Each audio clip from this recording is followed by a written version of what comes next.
दोस्तों, मैं अभी जो आपको स्टोरी सुनाने जा रहा हूँ वो स्टोरी काफ़ी डरावनी है और काफ़ी इंटरेस्टिंग भी है।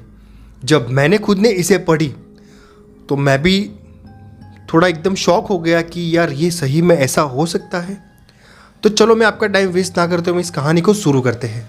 ये बात है साल 2023 की, जब मुंबई में बारिश का मौसम अपने चरम पर था। मेघ गरज रहे थे और सड़कें पानी में डूबी हुई थी। इसी बीते दिन पर प्रवेश होता है आरव नाम के लड़के का, जो एक 32 वर्षीय इंटीरियर डिजाइनर था, जो हाल ही में दिल्ली से मुंबई शिफ्ट हुआ था। वो एक नए प्रोजेक्ट के सिलसिले में उसे दक्षिण मुंबई में एक फ्लैट मिल गया था। तो बेहद खुश था कि मुंबई में मुझे रहने के लिए अच्छा सा फ्लैट मिल गया। उस फ्लैट का अपार्टमेंट का नाम था शिवम अपार्टमेंट, जो 14वीं मंजिल पर था। आरव रिसेप्शन पर गार्ड से बात कर रहा था। वो भी चौंकावनारी बात थी, सुनो। उसने कहा, भाई साहब, लिफ्ट में 13वां बटन ही नहीं है। तो गार्ड ने एक अजीब मुस्कान के साथ जवाब दिया, यहाँ पे 13वीं मंजिल कभी बनी ही नहीं साहब। तो आरव थोड़ा हैरान हो गया। वो थोड़ी देर तो चुप रहा। वो सोच रहा था कि मैं क्या बोलूं। लेकिन उसका फ्लैट बहुत ही सुंदर था। बाहर से थोड़ी पुरानी सी दिखने वाली इमारत थी, लेकिन उसके भीतर जो फ्लैट था वो बहुत ही आधुनिक था। बढ़िया इंटीरियर था, खुली बालकनी थी। अगर बालकनी में कोई खड़ा रहेगा तो उसके बरोबर सामने ही समुंदर था, और समुंदर का नज़ारा तो आपको पता ही है कैसा होता है। पर जैसे ही उसने घर में कदम रखा, उसको एक अजीब सी ठंडक का महसूस हुआ। उसकी रीढ़ तक उतर गई थी। लेकिन शाम ढलते ढलते उसने सामान सेट कर लिया। रात को जब वो टीवी देख रहा था, तभी बाहर से किसी औरत की रोने की हल्की सी आवाज़ आई। बहुत ही धीमी धीमी थी, लेकिन थोड़ा दिल देने वाली आवाज़ थी कि कोई भी इंसान होगा तो ऑफकोर्स वो डर जाएगा। आरव उठकर खिड़की की ओर गया। नीचे देखा तो कोई नहीं था।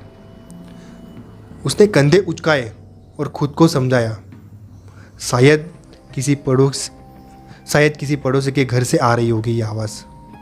लेकिन असली डर तो तब शुरू हुआ जब उसके बेडरूम का शीशा अपने आप धुंधला होने लगा, जैसे उसमें सांस कोई ले रहा हो। और शीशे पर धीरे धीरे उभरते हुए 3 शब्द थे। अगर ऐसे कोई शब्द होता है दोस्तों तो कोई भी डर जाता है। आरव सन्न रह गया था। वो बाहर की ओर भागा, लेकिन दरवाज़ा अंदर से ही बंद हो गया। उसने हिम्मत जुटाई। वो शीशे की ओर गया। उसने हाथ से शीशा साफ कर दिया, लेकिन वहाँ कुछ नहीं था। लेकिन वो सो गया। फिर अगली सुबह उसने तय किया कि वो ये बात किसी से भी नहीं कहेगा, ताकि लोग उसे पागल ना समझे। लेकिन उसके मन में एक सवाल लगातार घूम रहा था। अगर कोई भी इंसान डरा हुआ होगा तो ऐसा सोचने ही वाला है वो। अगर 13वीं मंजिल नहीं है तो ये शब्द कहाँ से आए? आरव ने अपने फ्लैट में हुई घटना को नज़रअंदाज करते हुए कुछ ना कहा। लेकिन उसने बहुत ही कोशिश की, लेकिन हर बार उसे कुछ ना कुछ अजीब महसूस होता था, जैसे कोई उसे देख रहा हो। रात में अचानक दरवाज़ा खुद ब खुद खुल जाता है। कभी लाइट झपकती थी तो कभी लड़की के हंसने की एक धीमी सी आवाज़ गूंजती थी। लेकिन आरव काफ़ी डर चुका था, जो उसके साथ 2 दिन से एक घटना घट रही थी। फिर एक रात आरव थककर जल्दी सो गया। आधी रात को उसकी नींद टूटी। ऐसा लगा जैसे किसी ने उसके कान में फुसफुसाया हो, ऊपर मत जाओ, वहाँ मौत है। आरव सोचने लगा कि मैं क्या करूं। मैं बिल्डिंग के नीचे जाऊं, रिसेप्शन रूम में जाऊं, या यहीं लेटा रहूं। लेकिन आरव झटके से उठा। उसके कान में ठंडी सांसों की सनसनाहट अभी भी ताज़ा थी। फिर आरव सो गया। उसने कुछ ना कहा। सुबह उठते उसने तय किया कि अब वह और चुप नहीं रहेगा। सबसे पहले वहाँ गया बिल्डिंग के गार्ड रमेश के पास। उसने रमेश से कहा, भाई सच सच बताओ, ये 13वीं मंजिल है या नहीं है? रमेश ने इधर उधर देखा और धीरे से बोला। तो आरव ने कहा, धीरे से मत बोलो। तो रमेश ने कहा नहीं, आपको सुनना पड़ेगा। लेकिन उसे सील कर दिया गया है, 13वीं मंजिल है, लेकिन वहाँ 10 साल पहले एक बहुत ही भयानक हादसा हुआ था। एक लड़की ने आत्महत्या कर ली थी और उसके बाद से वहाँ जो भी गया है वो आज तक कभी नहीं लौटा। इसलिए लिफ्ट से 13वें का बटन ही हटा दिया गया। तो आरव के रोंगटे खड़े हो गए। जाहिर सी बात है दोस्तों, कोई ऐसी बात कहेगा तो लोग कोई सुनने वाला थोड़ी है। लेकिन उस लड़की का नाम क्या था? आरव ने रमेश से पूछा। फिर वो रमेश ने बताया कि वो 1303 में रहती थी।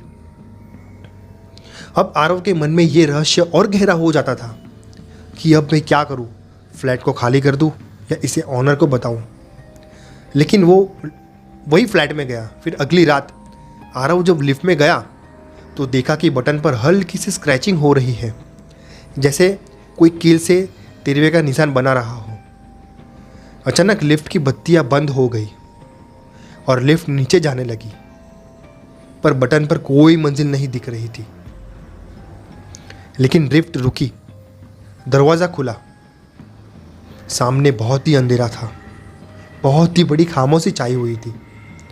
जैसे ही आरव बाहर निकला, दरवाज़ा अपने आप बंद हो गया। सोचो, आरव अब 13वीं मंजिल पर था। 13वीं मंजिल का दृश्य देखने जैसा था। दीवारें जली हुई थी, हर जगह धुआं और राख थी। हर फ्लैट के दरवाजे पर काले हाथों के निशान थे और एक कोना जहाँ से रचना ने कूदकर आत्महत्या की थी। दोस्तों, लेकिन आरव ये सब खुद ही खुद देख रहा था। उसने हिम्मत जुटाई। वहाँ अब भी सूखता हुआ खून का धब्बा था। अचानक एक लड़की की चीख गूंजी। उसने आरव से कहा, क्यों आए हो यहाँ? तुम बच नहीं पाओगे। आरव पलटकर भागा, लेकिन हर फ्लैट का दरवाज़ा खुद ब खुद बंद हो गया। वो फंस चुका था।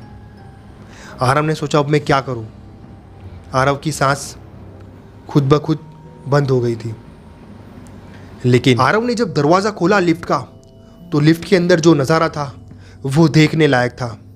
अगर आपने भी वो नज़ारा देखा हो तो आप समझो वहाँ ही बेहोश हो जाओगे। तो दोस्तों, मैं ये कहानी का दूसरा पार्ट जल्दी ही लाने वाला हूँ। अगर आप भी चाहते हो कि मैं इसका तीसरा पार्ट लाऊं तो आप मुझे कमेंट में बताइए। और हाँ, ये कहानी, ये वीडियो को लाइक कर दीजिए और चैनल को सब्सक्राइब करना ना भूलें, क्योंकि हमारी ये नई चैनल है। तो दोस्तों, तब तक मिलते हैं नेक्स्ट वीडियो में।